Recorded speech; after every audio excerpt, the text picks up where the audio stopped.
Oj, smo Davor in Andraši za Svitek TV. Danes, ko snemava tale video, je 22. april, tako da smo polno zakorakali v pomlad, ki vse sezoni že prebuja. Ne velja pa to samo za rože, tudi v svetu telefonov je pomlad prinesla prebojenje in s tem kar en kup novih predstavitev naprav. Danes smo na tapeti Redmi Note 12 in Redmi Note 12 Pro, ki sta del Xiaomijeve hčerinske družbe Redmi. A sta to najboljša telefona za manj kot 400 evrov? Ja, dajmo pogledati, ne? Sam najprej se pa mora valjda zahvaliti Xiaomi Slovenija in agenciji Idealija, ki sta nam prijazno posodila napravi. Res vam hvala, no. A veste, kaj bi bilo pa sigurno najboljš, pa še za stonje? Ja, da bi se vsi naročili na tale YouTube kanal. In vsa spodaj označena omrežja, valjda. Na ta način nam boste kot ustvarjalcema zabavnih vsebin tudi največ pomagali. Sploh pa zdaj nuca toliko več suporta, ker očiten kaže, da se nama bodo stvari malo odprle, ampak o tem malo več kdaj drugič. Zdaj pa še ponovimo dober star moto. Napravi se sicer res posojni, ampak mnenje v njiju je pa samo najino. Ok, če greva kar na video. Redmi Note serija je verjetno ena izmed bolj pomembnih serij telefonov, ki so del širšega podjetja Xiaomi, če ne celo dejansko najbolj pomembna. Sploh, če se gleda iz vidika prodaje naprav. Logično je, da je serija 13 paradni konj oziroma flagship, pri kateri dobite best of the best. Ni pa najbolj prodajana. Vada, če tisti telefoni niso toliko poceni, koga tega ne. Mimogrede, če hočete več videti od Xiaomi serije 13 telefonov, bo link za vas nekje v opisu ali pa tukaj v videu. Tudi letos se Xiaomi pri Note seriji ni zadržal in je dal ven kar 4 naprave. Redmi Note 12 4G, Redmi Note 12 5G, Redmi Note 12 Pro 5G in Redmi Note 12 Pro Plus 5G. Pač pismo, zaštekal sem se že toliko enih fonov in teh številk, skoraj bi se jezik zlomil, ker sem to našteval. Dobro si to le izvedel, Andraž, ampak k sreči ali pa na žalost, ko jo vzamete, pa danes v ceni samo dva telefona, in sicer Redmi Note 12 4G in Redmi Note 12 5G. Ker je tudi še zmer predolgo, pa težko se izgovarjati, bo za lažje predstavljanje v nadaljevanju govorila za tega le 12, za tega le pa 12 Pro. Vse veste, bova o teh telefonih pač govorila. Dajva začeti z obično 12-ko. Ta torej pride v dveh verzijah, s podporo bodisi za 4G ali pa tudi za 5G, s tem, da imamo midva ta prvo verzijo. Ta verzija se od 5G verzije razlikuje malo tudi oblikovno, ker ima ravno hrbtišče, ne pa zakrivljeno, tako kot ima 5G verzija. Nama se ta telefon zdi boljši, ker je lažji za obvladovati, pa izgleda bolj čist, pa tudi zaradi tega, ker ima ful nespolsko hrbtišče, ki je malo bolj hrapavo, ker so tudi hrapavi ostro odrezani robovi. To je tudi dobro zato, ker se naprava ne more toliko zapacati s prstnimi odtisi, oziroma se te ne pokažejo toliko hitro. Glede na svojo velikost je sicer malo štorast, ker je dosti širok telefon, sam to ni problematičen, tudi zato, ker je hrbtišče in ohišje narejeno iz plastike, tako da za svojo velikost sploh ni toliko težka naprava. Dobra novica je tudi to, da čeprav gre za mid-range napravo, še zmeraj dobite vsaj malo varnosti s certifikatom IP53 proti prahu in škropljenju z vodo. Tudi zaslon je spodoben, po diagonali je velikosti 6,57 inčev ter je AMOLED z resolucijo 1080 pik in gre z osveževanjem do 120 Hz. Ima podpore za dinamično osveževanje, kakor ga ima recimo 12 Pro, ampak za svojo ceno je že to res super. Ekran je kar spodoben za gledati videe z dobrim kontrastom barv in solidnim barvnim nasplonom, je pa res, da ima kar dosti debele obrobe, sploh tale debela brada nama ni najbolj všeč.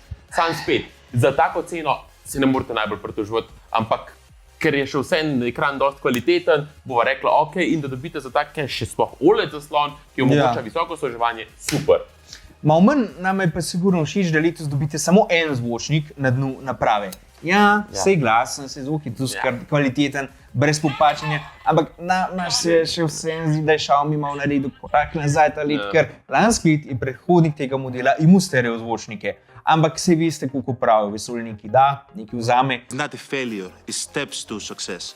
Pri tem modelu dobite nazaj saj vhod za slušalke, ker tudi nekaj šteje, če ste pristaš slušalk s kablom. Poleg tega pa ima ta telefon še zmeraj režo za microSD kartico za povečanje notranjega pomnilnika, kar je super in to zelo podpirava. Sploh, če boste vzeli model, ki ga nima toliko veliko notranjega pomnilnika, ima pa tudi infrared senzor, s katerim lahko upravljate tudi druge naprave. Ta telefon ima tudi druge zelo dobre lastnosti, sicer hiter, zelo odziven stranski bralec prstnih odtisov, ki je ful zanesljiv. Poleg tega ima tudi ogromno baterijo velikosti 5000 mAh, ki vam lahko ob neki konzervativni uporabi zdrži en dan s priloženim hitrim 33 W polnilcem, pa nafilate do več kot polovico dobre pol ure. Kar se pa tiče umestnika, ne bo šla prav v detajle, telefon poganja operacijski sistem Android 13, če sem pa inštaliran še MIUI umestnik MIUI 14, ki je vsaj to pot, vsaj tako se nama je zdel, bolj optimiziran in se nama zdi, da se je v zadnjih letih tudi precej izboljšal, čeprav je tukaj gore še zmer precej bloatware appov. Telefon nama je ogled, kot tudi zaradi hitrega osveževanja, maybe se na vsake toliko cajta je tudi mečkan zataknjeno, ampak ni da je to preveč zmotil. Kar se tiče MIUI-ja, sva več povedala že v videu od Xiaomi 13 serije, tako da si lahko več o njem pogledate tam oziroma v drugih Xiaomi videih, ki so na najnem kanalu.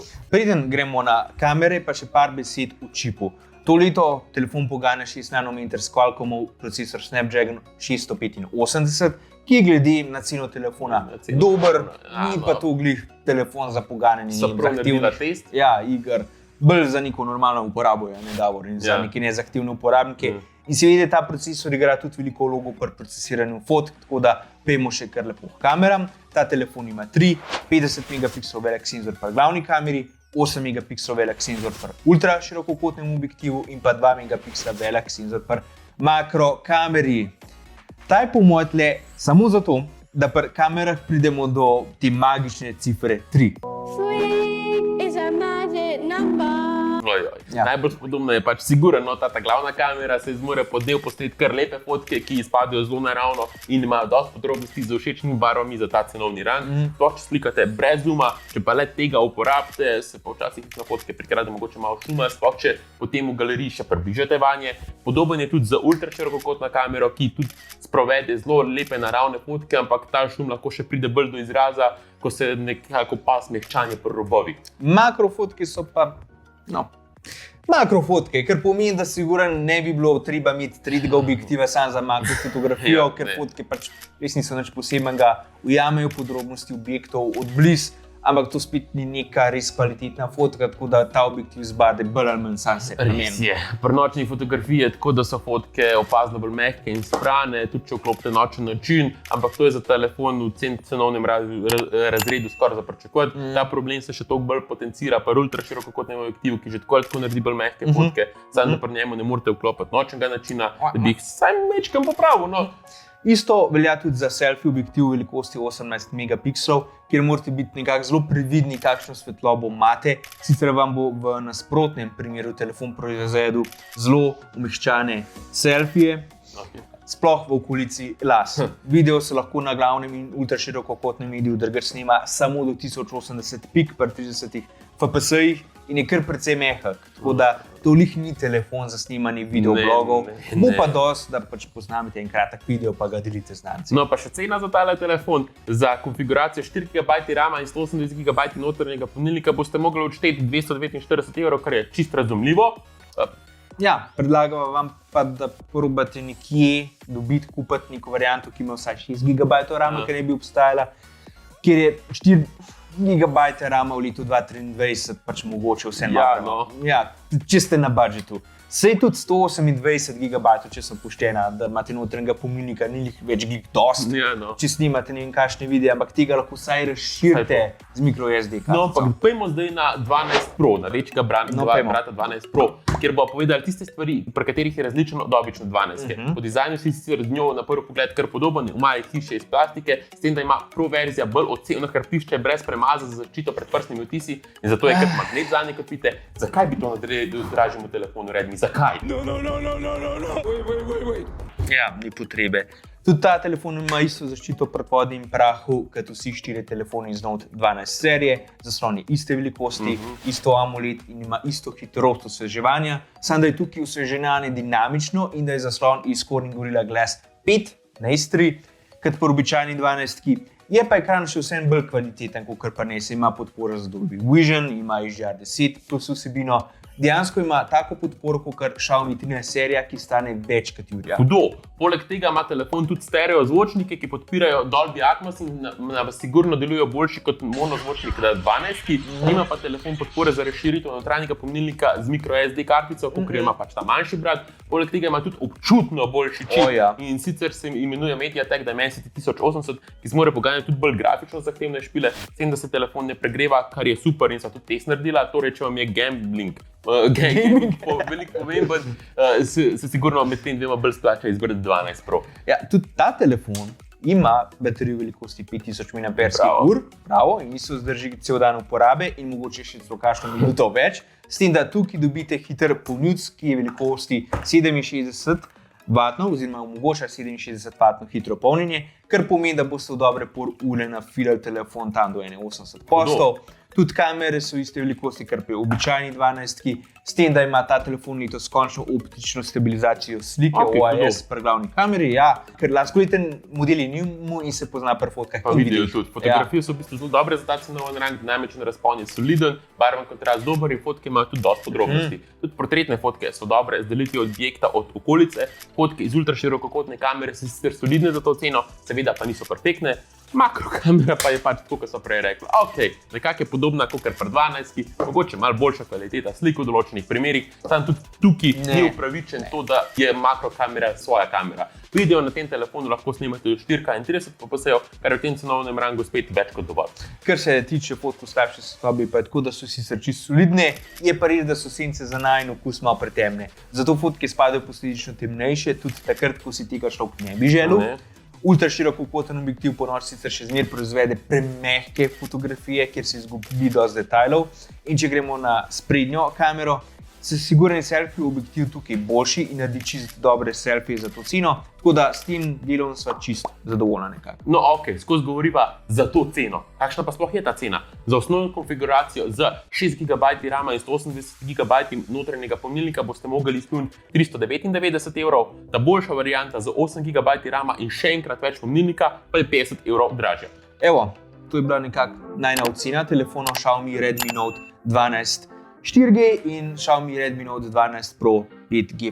Pač res to je neverjetno, koliko je dolga imena. Zdaj, a priporočam dva telefona. 12 Pro siguren, ker je glede na svoje spekse in ceno kar soliden telefon. Je pa res, da ima močno konkurenco Poco M5 ali pa Samsungov A54 ter v ostalih konkurencih. Ampak ja, 12 Pro je top budget telefon v tem letu, oziroma kandidat. Ja. Obično 12 je pa malo težje za prodati, ker sicer ima vrhunski zaslon, dosti veliko baterijo in hitro polnjenje, ampak podobne lastnosti imajo tudi ostali konkurenti, plus nima podpore za 5G, zato podpore rabite pač prav poseben model kot Note 12 5G. Sam pa se človek malo vpraša, kaj je sploh smisel te delitve in če ne bi bilo vseeno, če bi bila to ena in ista naprava. Ampak po drugi strani, spet mogoče v tem cenovnem rangu, koga 5G pač mu ne zaupa, ali kako bi temu lepo rekel, in je Xiaomi oziroma Redmi te delitve naredil prav zaradi tega razloga. Kakorkoli, to sta bili za vas ti dve napravi, ki sta obi za tja do 400 € čisto super. A ja pa za konc lahko še omenjava, da pri obeh dobite v škatli tako polnilec, kakor kabel in tudi uvitek. Bravo, Xiaomi. Bravo. Midva se še enkrat zahvaljujeva Xiaomi Slovenija in agenciji Idealija, da ste nama jih posodili. Res vam še enkrat hvala. Če imate še kakšno vprašanje glede njuna, mi zapišite prosim spodaj v komentarjih. Mi pa se že kmalu vidimo v naslednjem videu. Čau!